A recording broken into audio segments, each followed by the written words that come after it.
Before the term road rap even existed, one guy spearheaded that movement ahead of anyone else I can recall.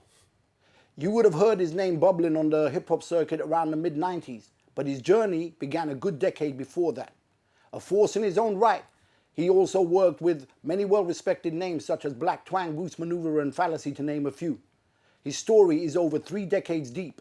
I'd like to welcome to the 521 Sofa Chat, Southeast London trendsetter, the man himself, Skeme. Thank you, bro. Thanks for the intro. You're welcome. I feel welcome. I recall seeing you around in certain jams back in New Cross and everything. But your beginnings were before that. Yeah. You know, do you want to talk about that? Yeah. When we first met would have been like Albany, them kind of times. Those kind of hip hop jams. But my thing started actually with sound system, basically. Okay. And Saxon, basically. Right. Where they would play at the end of my road every Sunday in a place we call Skateland. You take your roller skates down there, you listen to music while you're skating. Sometimes there was roller hockey and stuff.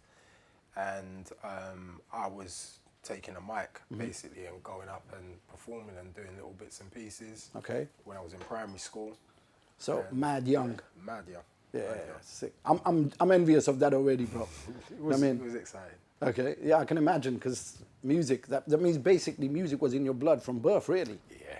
I grew up around music, and my family is a family where they used to always have parties and always socialise and that, so there was always sound system, music, and I was always intrigued by it, and I was always getting involved from I was very, very young. You've obviously got a wealth of experience, Yeah. which we're going to talk about, because I think a lot of people can learn from your experience and, you know, the mistakes that we've made, you know, yourself included, myself included, and try and correct certain things.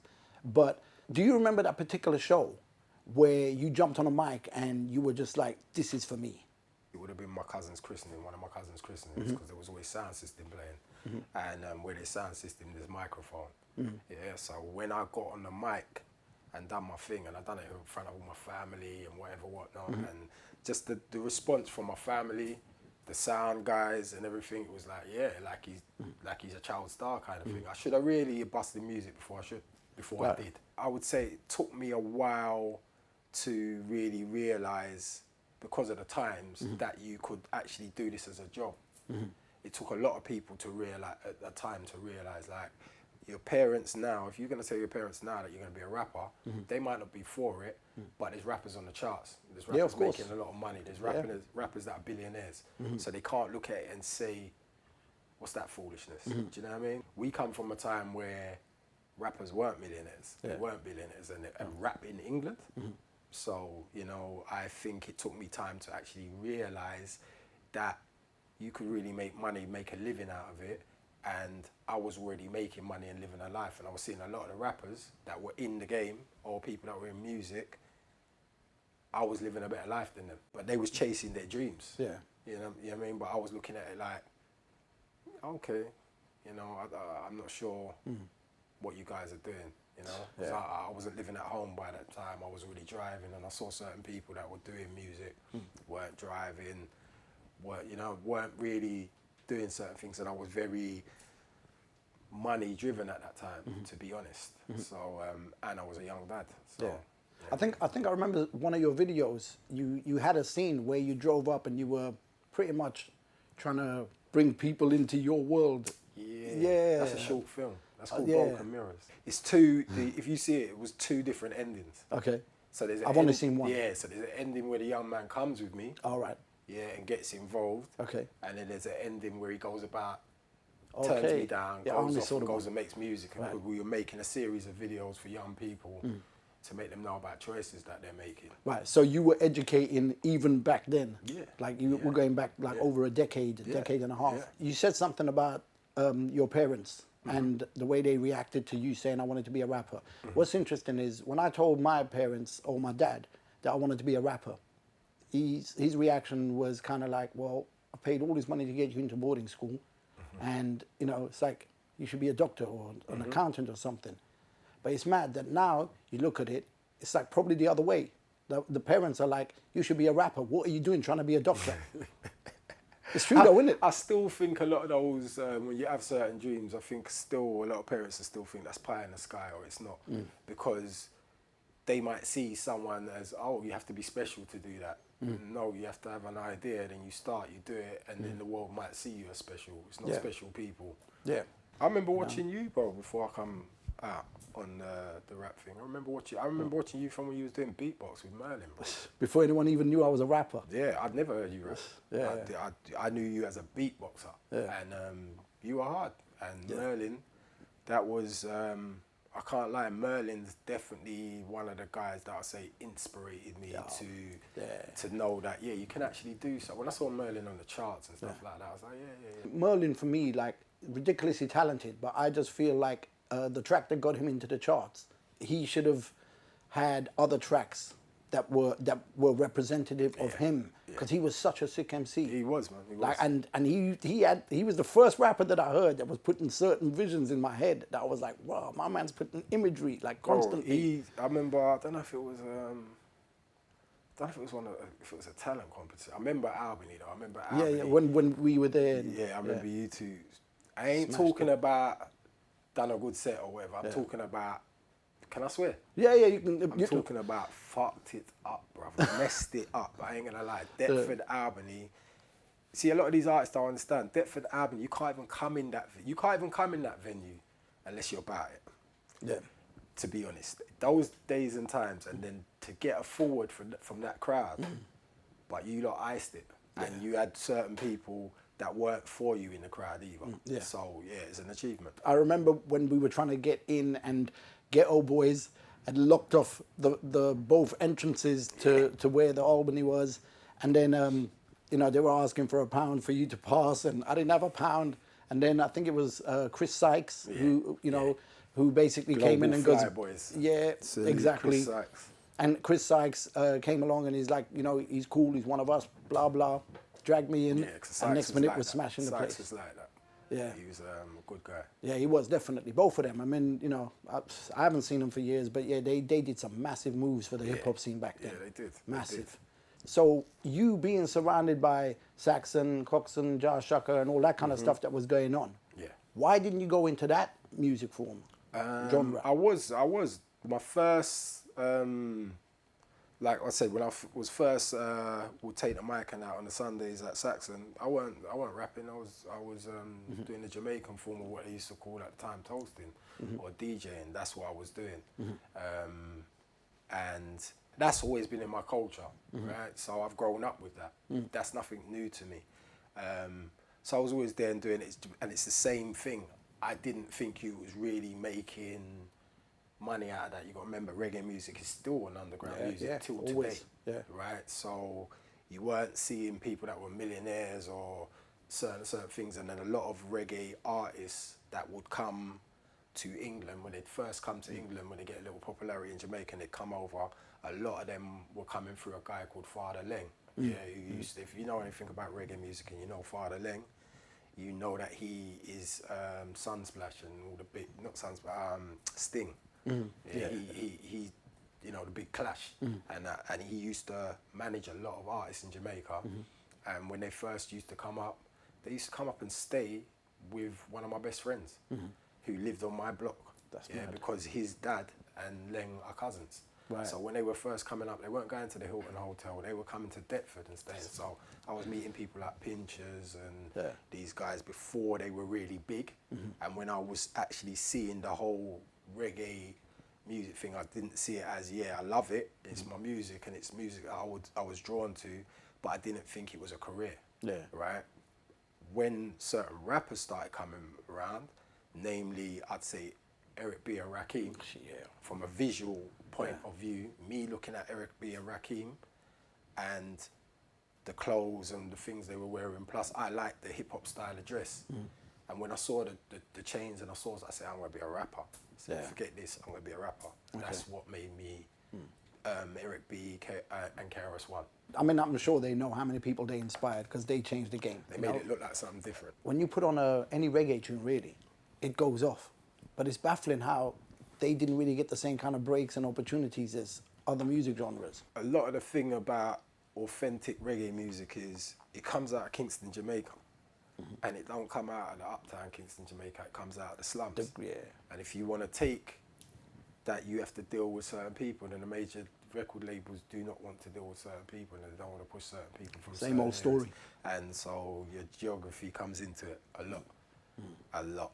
So what we're seeing in the UK, and we're thinking that this is a problem here, it was going on elsewhere. Oh, okay. It's like music's kind of got the same issues Worldwide. world over. Yeah.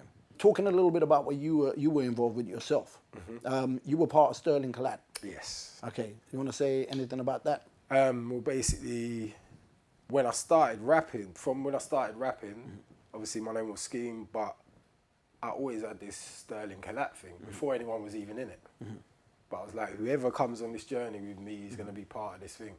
So basically, I would say one of the first members would have been Simba. Gordon G. Yeah, wicked. Because I was already recording music in the studio at Overcliff Road, which is where the Saxon headquarters is. Yeah, and when Gordon came on board, that's when the music started moving and going places. Because I was just in the studio recording. What was that? Mid-90s. That would have been 96, 97. Yeah. So yeah. 96, 97.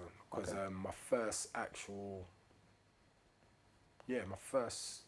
song on that was pressed on vinyl came out 97.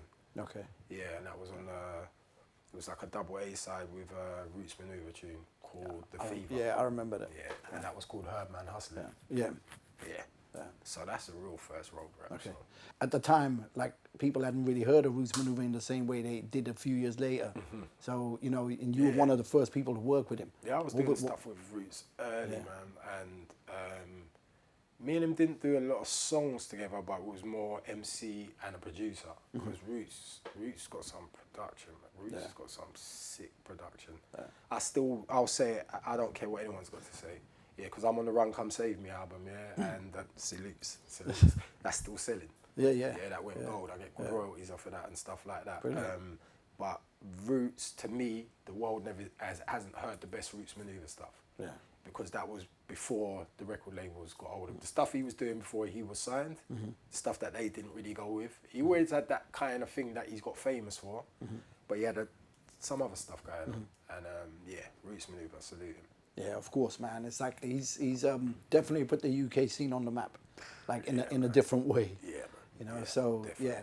Your experiences with Urban Revenge, did you have any dealings with them? Who's Urban Revenge? Urban Revenge is Chris Sykes and Baggy Bags and them. No, I don't call them Urban Revenge. I call them Global Flyboys, bro. Okay. I call them Global Flyboys. Sykes was like a big bro at certain points because quite a couple of my mates was actually they were breakers and they were in Flyboys. And they were around him from when they were young. I mean, Chris weren't that much older than them, but he seemed a lot older because he had some kind of organisational skills and some grown man stuff about him. And plus, Chris is one of them guys where if you roll with him, like... He'd look after you. Yeah, he's looking after you. So this is what I'm saying. So we had the skill sets back in the days, and we had people in the game that were doing things. But for some reason, it's like, I don't know, maybe it was egos that kicked in. I don't know what happened because I always would say there was a point where that hip hop scene over here was thriving. It was bubbling. Ridiculous. It was ridiculous. When I was young, I have always been on different scenes. So I was into dancehall, into jungle, into garage, into hip hop. Kind of went away from actually going to a lot of the hip hop. I don't know what you want to call them, clubs for a while. Yeah. And then when I came back, it turned very male orientated and very kind of like, for want of a better word, backpackerish. And it was just a lot of men and I was just like, what are we doing there? You know, I like the music and that, but like, we're trying to promote it. I didn't understand what happened. You had things like Subterranea, Borderline and them kind of things. And it was nice. There was girls, there was da-da-da, and then you went through the, no disrespect because they still did a lot, but that sort of like Kung Fu era and no disrespect to Kung Fu because you lot done some great shows. They did. But it was just turned into a more grimy kind of looking scene. I didn't think it was something that people was really aspiring, the young people be aspiring to get involved in and stuff like that.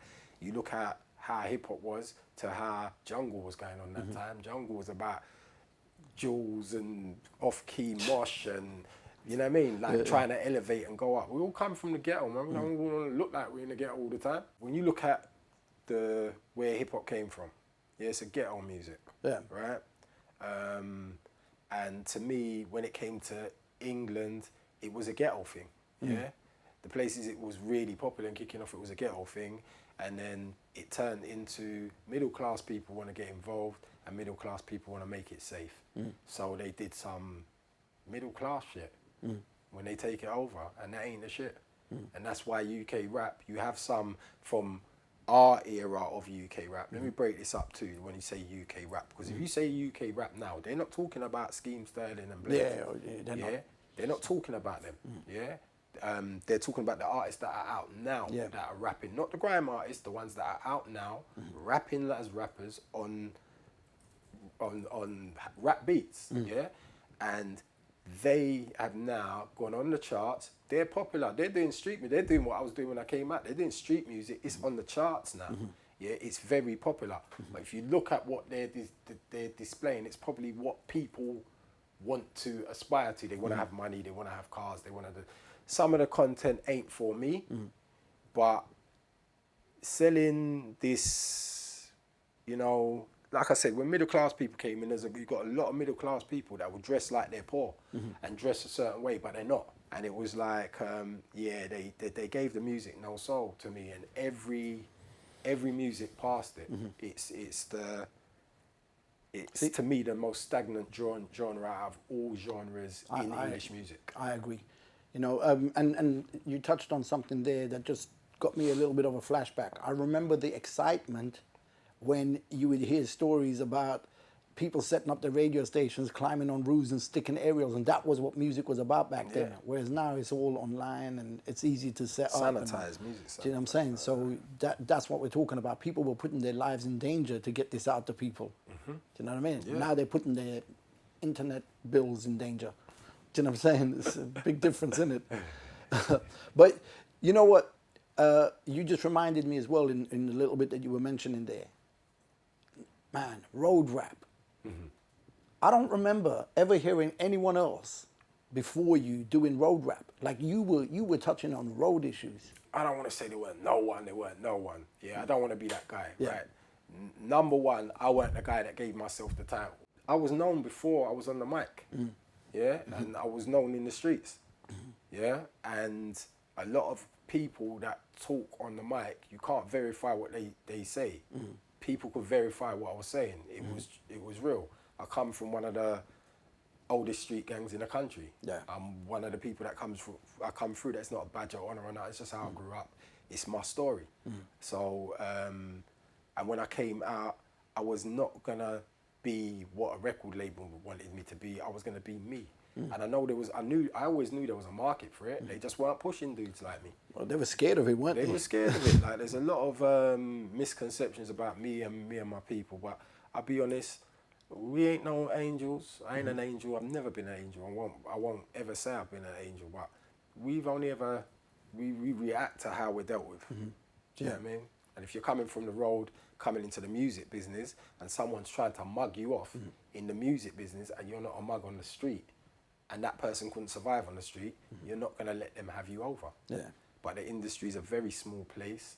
Once you do something or you back up somebody, it's going to go around, and then people act like, oh, they're terrorists. They prefer people that act like, oh yeah, we're street, and then off camera, they got a formula in it. Yeah, they got their formula. They got their formula. I'm glad to see now, though. I can say some of the artists that are coming through now are some real characters, man. Yeah, they are, so, and they don't make a secret of it either, do they? Yeah, you know what? Me personally, I like that kind of thing because I think I'm one of the first characters in rap like that, being yourself. See, because I remember when I used to see you walking down the street, like across the road from Patrick's, in bus stops. Bro, at the bus stops, and it's like you had this screw face on. Yeah, I look at that. And what was funny is that it's like if a pretty girl walked past, that screw face was kind of like compromised slightly, but it was still there. Get the girls in the screw face same way. But that's what I'm saying. But Yeah. you can see that you were trying to give a little smile, but it wasn't happening. You get them same way. You know what I mean? I'm one of them characters, man. Like I've especially when I was young, I've had a serious life, man. Yeah. I've had a serious life. My finger was amputated when I was 7. Yeah, I lost some family members all through my young growing up when you're not formed properly. So I had a lot of issues when I was growing up. So like about 13, 14, I lost my father, and then that took me on another sort of not a good kind of path. So I'm one of them people, like a lot of the time I did have a lot of things, a lot of issues going on, yeah? But at the same time, anyone that really knows me, yeah, if there ain't nothing to screw about, I'm laughing and I'm dropping one-liners and there's a lot of, funny enough, a lot of people have only realised I've got a sense of humour since I'm on social media.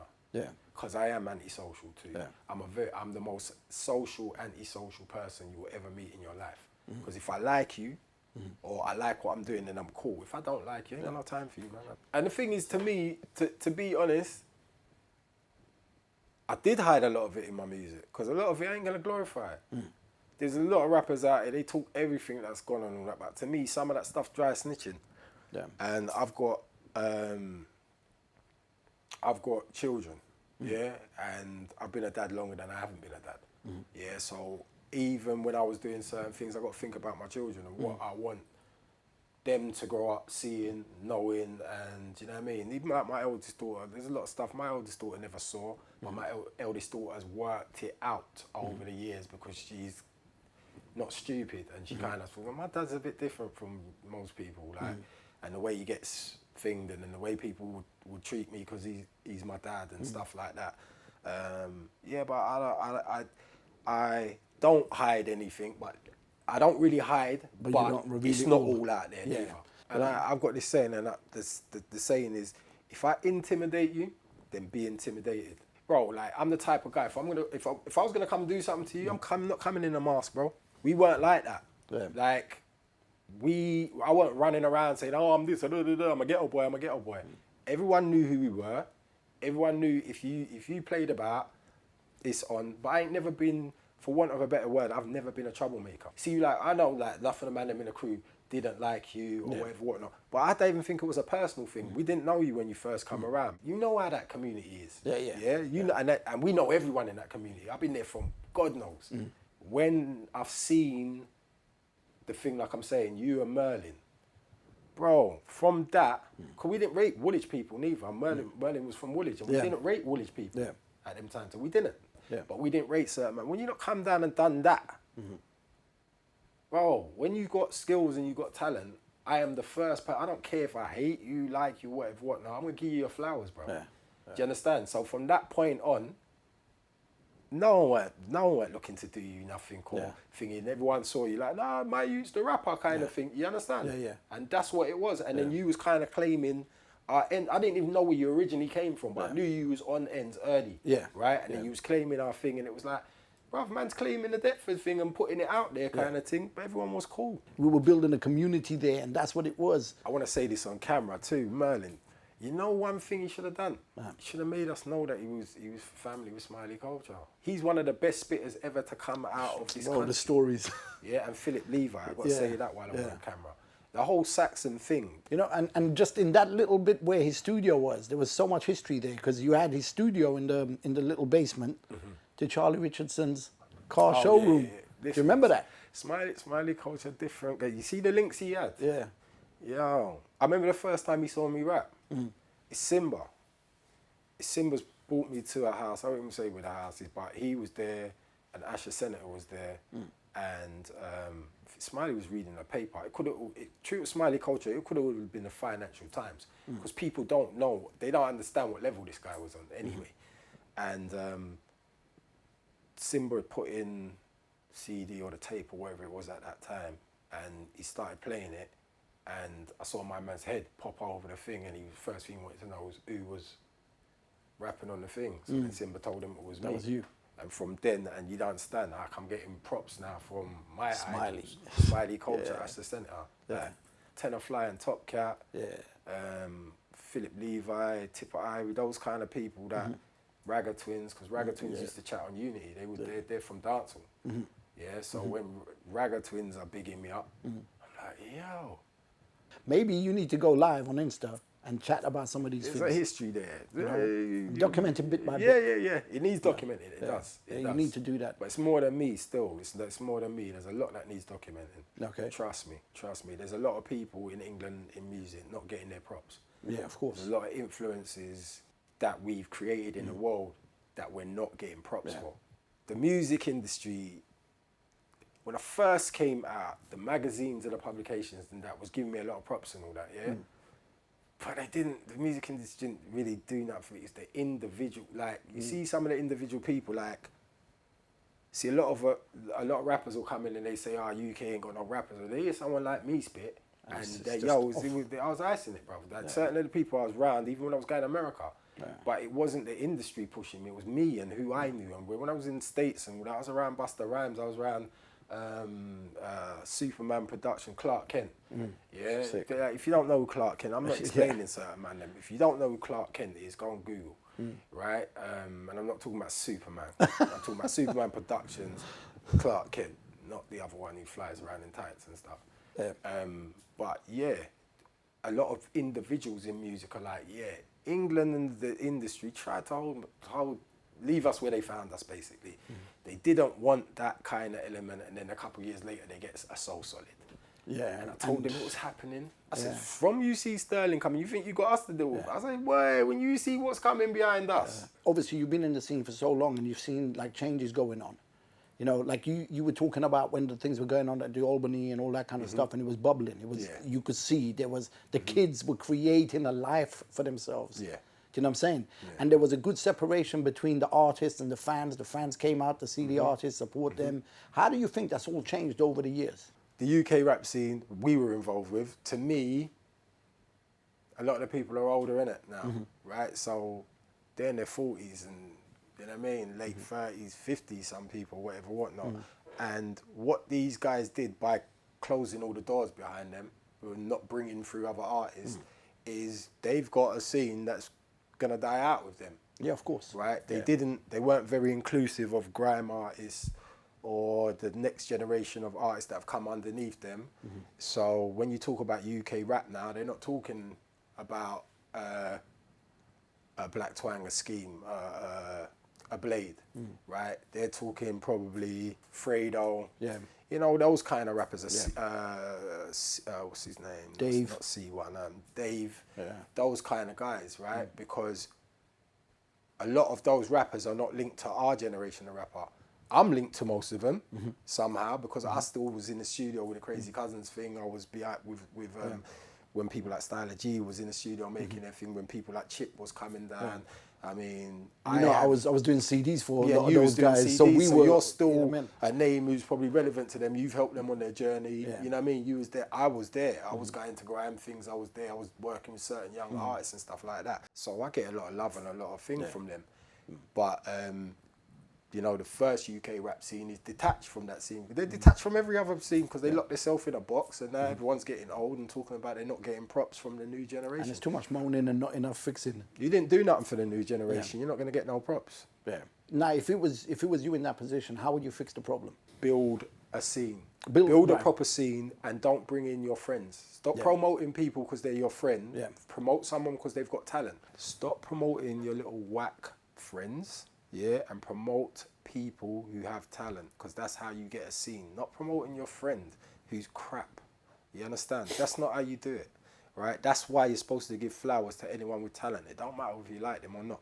If you don't like them and you're in the same genre or in the same field, or you've got aspirations to do what they do, use them as an inspiration. If you've got a talent and I say, I'm going to tell you right there and then. You know why I will do that too?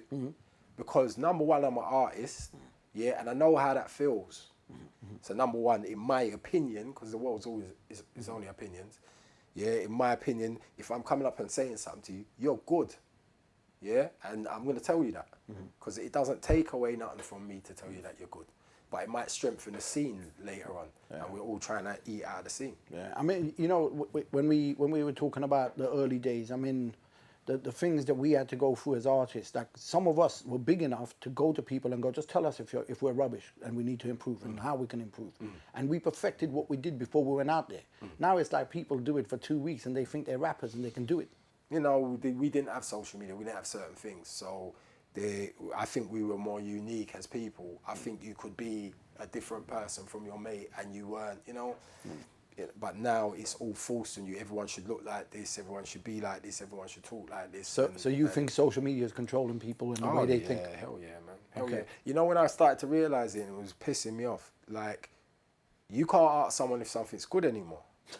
A few years ago, if a tune bust, right, you ask a man, is it a good tune? A man won't say to you, it's a good tune, they'll say it's a big tune. Yeah. What's a big, all right, so when you're talking about big, are you meaning like it's killing it on the dance floor?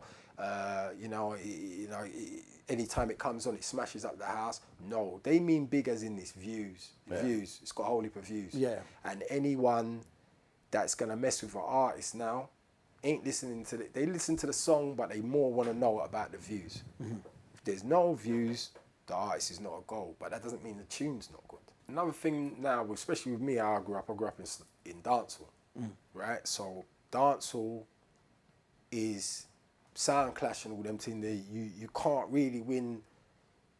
You can win a sound clash with old music, but really and truly, you want dub plates, you want fresh dub plates, customized dub plates, right? So when you're coming with fresh new music, no one don't know this tune. In dancehall, we will decide from an intro whether that's a good tune, mate. Yeah, and that tune might not even play back for the night, but it's smashed up a dance. That's how I grew up, not a robot. You go to dance, you make up your mind on the spot if that's a good tune and you show appreciation, right? Now what happens is, if that tune ain't got 1 million views, if you haven't seen it on the internet first, you're not raving to it when you go out. You're not going to move to it when you go out. Only because... What kind of foolishness is that? It's your ears supposed to, and your brain. Music puts you in a certain thing. When you hear certain music, it makes you feel good. Yeah, yeah. If that music makes you feel good, you move your body.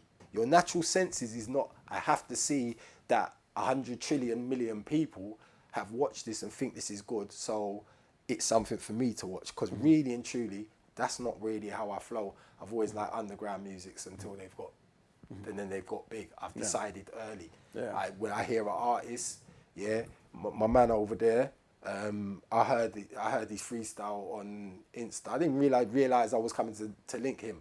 Yeah. I heard his thing, a little bit of his freestyle, and I said, this shit's cold, boom, you're getting a like straight away, you get me? And I see him today, I said, yo, what are you talking about? Yeah. You understand? Man's telling me he's not an artist. I said, you are? Yeah, he's definitely an artist. You see what I'm saying? That's real. That's just real. That's how I interact with Shut up. That's how I interact with people. Now, if I go out a road and 500 people tell me that he's not, you think I give a shit? He's an artist to me, and I'm an artist, bro. Yeah? And I'm an artist where you don't have to, artists have come and said to me, I don't need them to say it to me because I can see it on their face, like when I perform. Yeah. I can see it in your face. Yeah? I've left because remember, I'm not really a recording bag of tunes. I'm a live show, kill that shit to death. Yeah? And I won't even call certain man's name. Yeah, you know I will. I've had certain man look at me. I've had like a man like Kano having to come and be after me at Glastonbury in the left field tent. A man's just looking at me like, what am I going to do after that? Yeah. Because I've gone out there. And Kano's sick. He's sick. He's a sick MC, but I've gone out there. I ain't got no big tune, but I've smashed it. In front of people who are names and they've seen it. Yeah, I've done Liverpool University and all that, sold out in minutes online and all that. My set's in between the Libertines and Badly Drawn Boy. They're the ones who've sold all the things. But if you came to any of those events at that point in time, you know Sterling's there too. Yeah, and you know what we come to do, live shows, and we was doing this all over the country, in the middle of massive artists with big ass tunes. But when we come live, you can't tell our tunes not as big as them because we got a certain relationship with the crowd. Plus, my thing, like I said, I make people get involved with my thing. It's interactive. I like to come and see crowd and people.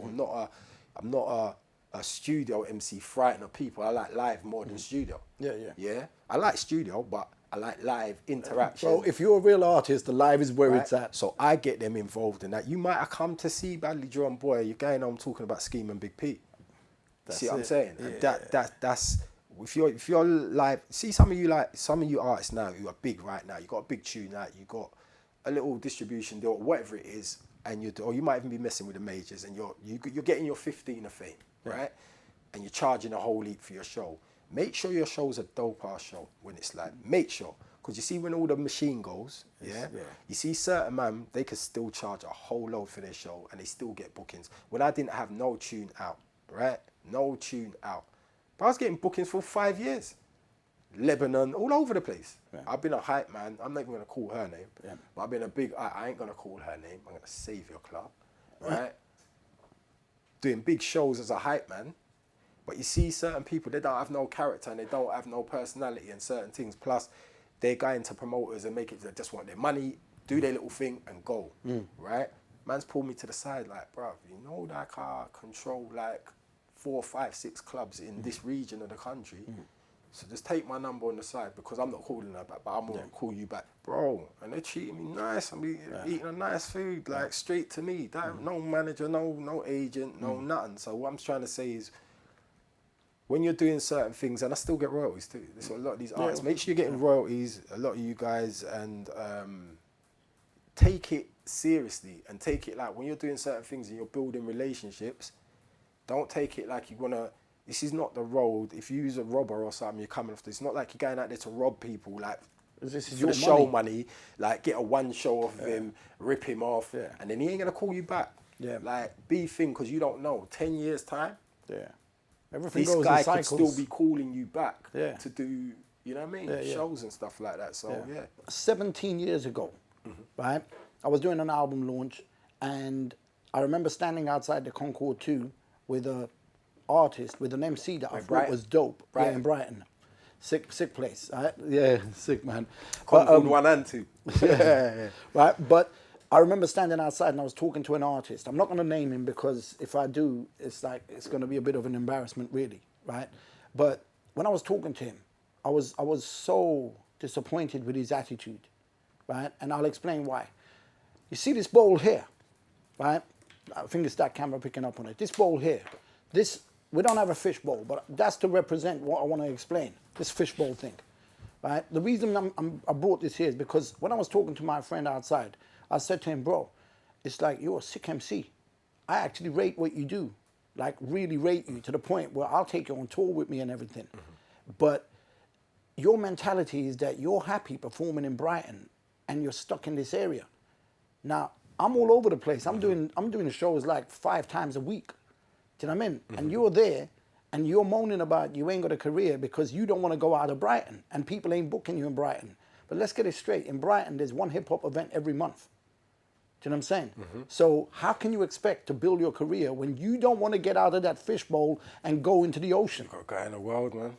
Music, you understand? You have to go but out that's the mentality of a lot of artists as well. They don't want to leave their areas. They don't want to go out and make the connections and actually meet people physically and build those connections physically. Is he an artist from this era or our era? He came slightly after your era. Okay. See, with our era, most people, you won't find them to be like that. It's not their fault, a lot of them. That's why a lot of them are not great live. A lot of them probably dread their live shows. Yeah. Because if you do a couple of things and you blow up, really just not doing shows. Doing shows makes you better and better and better. It just does. But a lot of people, they don't care, bro. They're in there, their tunes out, they're doing all right, they're getting money out of this thing, they're getting views, they're doing their streaming thing and whatnot. And that's how music is for them now. So they probably can't see the benefits of it.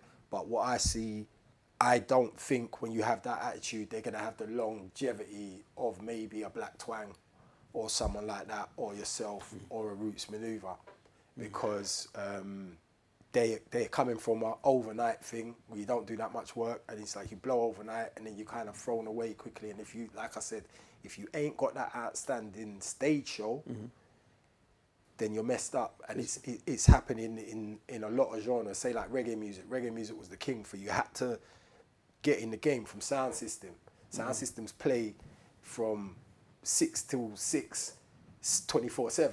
So when you're a young artist, you're getting a lot of exposure quickly, and then it's a consistent build-up. And you see with a lot of these older reggae artists now, you might not hear about them have a tune out. These guys don't stop touring. They've been touring 40 years. They've been touring from I was a youth, and they're touring now. The younger ones now, they're not touring outside of Jamaica. They're big in Jamaica and on the internet, but they don't have the sound system foundation. They don't have the stage show. They're not even respecting a lot of the artists that came before them and the actual things they went through. But it's going to be their downfall later on because they haven't got the shapes, they haven't got the package. They've only got being hot now. And when you're hot now and gone tomorrow, if you ain't dealt with your business right and you don't know certain things, you know, you're not going to get what you're looking for out of this music journey. Music's cutthroat, man. Music's a hard game. It's definitely. So can I ask you to answer honestly, how do you feel the game treated you? Do you think you got your deserved success? Do you want to? I don't think I got. And just so we're clear, I don't think you got what you deserved. No, I don't think I got my success at all. I don't think I got the deserved success. But part of it's my fault because I came in the game at a time where I just wanted to. I always wanted to do music, right? I set certain goals like Glastonbury and stuff like that. But one of my biggest goal was really, I want my voice to take me places because I used to love traveling from when I was young. For music, I was traveling, so I was like, it'd be nice to be getting free fly-outs my voice because I know what will happen is I will go places I will never go. I would never have been. So I set my thing at I set my goals at a certain stage, and when I reached them, I didn't make more musical goals. I just thought what was happening, that snowball effect that had been happening was just going to continue. You see what I'm saying? And so, yeah, I didn't. And then I got to a certain point where I was kind of pissed off with it because I started seeing a lot of rip-off shit. I don't stand for rip-off shit, innit? You're not going to rip me off. So a lot of people's trying to do, you know, they come to you with these little deals and all that. So I started really not liking the music business. I really hate the music business, but I love music. Sorry, again. I hate the music business, and I hate. I have to do that again. I hate most of the people in the music business. I hate fake people. I can't stand fake people, and I find it hard not to air them out, and I find it hard not to expose them. You know what I mean? And like I said, if I don't like you, you're gonna know I don't like you. Bro. Also, there was times where, like I said, I could have done certain other things in the music business to maybe make people see me, but I wouldn't been true to myself. Definitely wouldn't have been true to myself. And I think when you pioneer certain things, sometimes you don't get the credit. And I remember a man telling me early, he listened to us lot, and then he was like, bruv, you are cold, but he's like, you're years ahead, you're a few years too, so you ain't gonna get the credit for it. So you're not gonna prosper out of this, and you're not gonna get the credit. The ones that come after you are. And I remember, do you remember Sound of Money label? Yes. That Roots and Black Twain was on. I remember Jeremy, Sound of Money, because I was around. I started coming surfacing when them that was on Sound of Money, and Jeremy was hearing me, and I remember him sitting down, and he was looking at me in the office one day, and he's like, I'm not sure they're ready for the rude boy thing yet in hip hop, and I just looked. Bro, I just looked at him because I was like, you know what? Because Jeremy's like a rich Jewish dude, right? We're from totally different background. And you know what? He was real. Yeah. He was honest, and I looked at him and I thought, because I remember when he said that to me and the other guy had said that to me, I was like, you lot are kind of right in a way, but you're only seeing one thing. I know I'm talented. I know I can go, I can do other things. So it was always one of them things where, and then I stopped doing music too. Music didn't stop doing me. My phone never stopped ringing. My phone has never stopped ringing for music. You know what? Blessed to the people out there, because I've got a lot of people all over the world that I got producers that bother me. I got dudes that are on my case. You know what I mean? Because they won't forget some. Sometimes it's hard for me to actually evidence it because I don't have a whole load of things out there. But when people DM me and the live shows, a lot of my live shows, they were never filmed, so they're not up there and stuff. But from the caliber of artists that rate me and follow me, in music and I'm on my line in music and bow and salute when they see me, bro. I know I had a good effect when people like Rich tell me that I'm part of the reason why he's rapping. And I saw that interview you did with him as well. Before he blew up and all that, like, that's what I'm saying, all them, like, a lot of guys, not calling Rich in this, there's a lot of guys that when they see me in the flesh, bruv, they come, they give it up. All day, they come and give it up. You lot don't mention me in your interviews, you little pussy holes.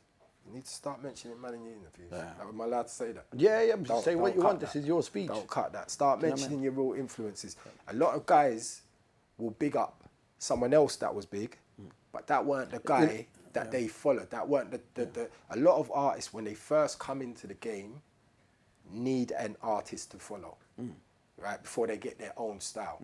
And a lot of guys, my stage performance and a certain swagger and a way I had about me when I came, a lot of people took that. You know, it's funny because like I feel like a lot of us lot from our generation feel very similar to you. Like, you know, everyone knows my story. I used to stand on the street, sell my records, manufacture them myself.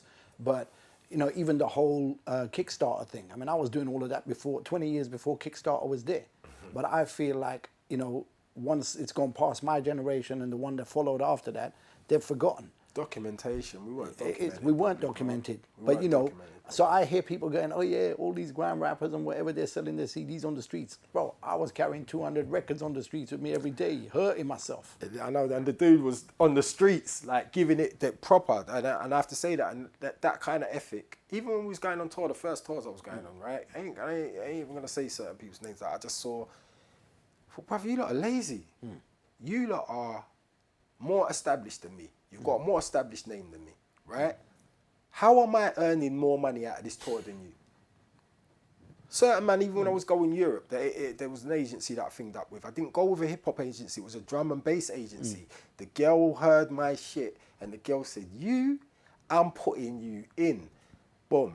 From when I was a youth, I'm around 16, 17, I'm around Navigator and all them lot. My OG in this, like big bro. So I'm around them people there. They're on the agency, right?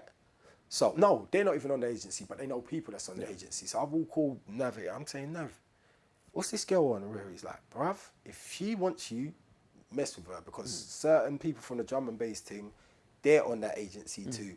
I'm ending up the same bookings as them.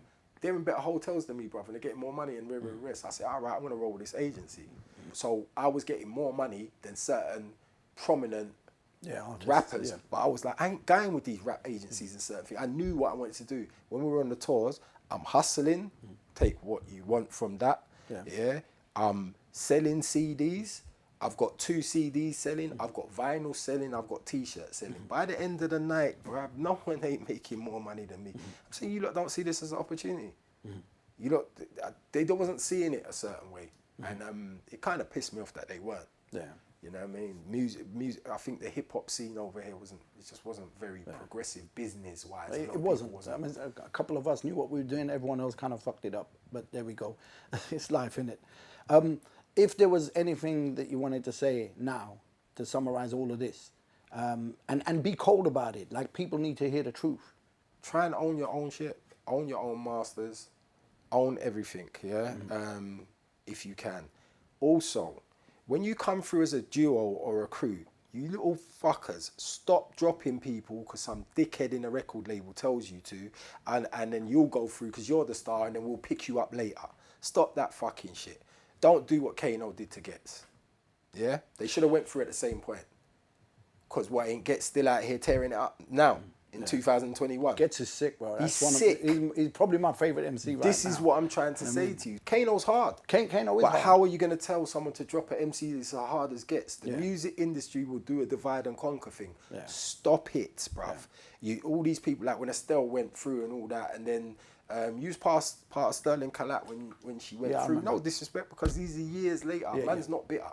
But you have to start realising these things, you know what I mean? Take your people through and then make something, create something so you can sustain it and stay in it. All this being on a record label and locking doors behind you so you can floss on other people and all that. What's that about? I don't get it. The mentality is... Like you said, divide and conquer. And I guess that's a good place to end this. You know, Brother. so, but do you want to promote any of your social media or anything? Skeme Sterling, Facebook, Skeme Sterling, Insta. Don't really do all the other stuff. Okay. You ain't gonna find me on no Snapchat or none of that kind of stuff. Okay. Yeah, that's my. And we're not going to find you on any of these female camp pages either, are we? Nah, brother. You wanted to get that one in there for some reason, man. I had to get something in there as a knock joke, yourself innit? out. All the other interviews we've done has been like jokes and everything, innit? So we had to get something in there. Thank you, Skeme, for being here. Thank you for inviting me, man. It was good. It was good catch up. Well, and, it's needed. Yeah, It's good, needed. Good. And you know what? I had to come because I'm always complaining things ain't documented. All right, so links to all of his social media can be found below in the description. Make sure you subscribe to the channel and click on the bell to get the notifications. Comment, like, share, and drop us ideas of people you'd like to see on the channel, and we'll try and make that happen. Thanks for watching.